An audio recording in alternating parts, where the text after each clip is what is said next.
We just had this event in Brussels, which is Green Week, from the 3rd to the 5th of June, which is one of the most important events from the environmental point of view in Europe.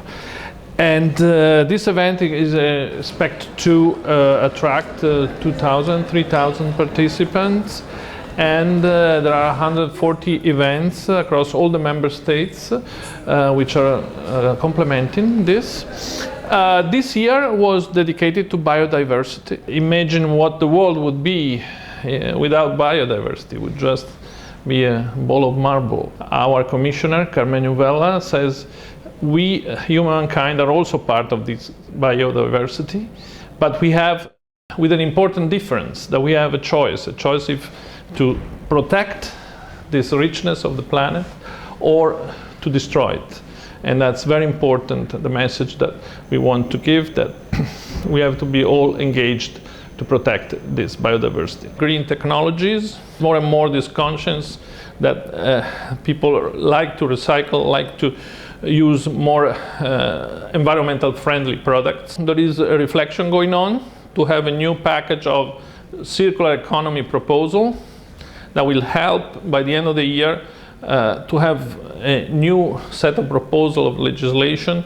Sometimes in the past, economy and environment were seen as two conflicting forces, but the bet of the future growth, we think, is to have the two elements going together.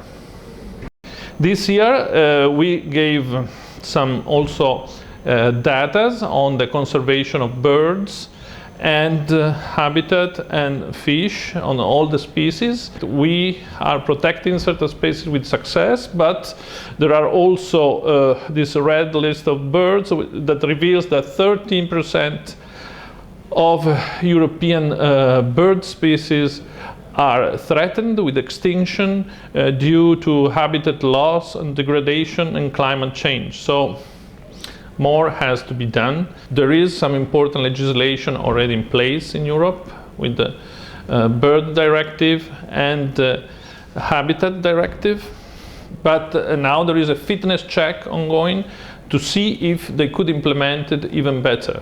The bird directive go back to 79, so we have to see if we can reach the same goals, but maybe with less administrative burden and better implementation. Then another aspect concerns the seas, the oceans, which is another very important aspect. There are a total of 7.5% of marine fish species which are threatened.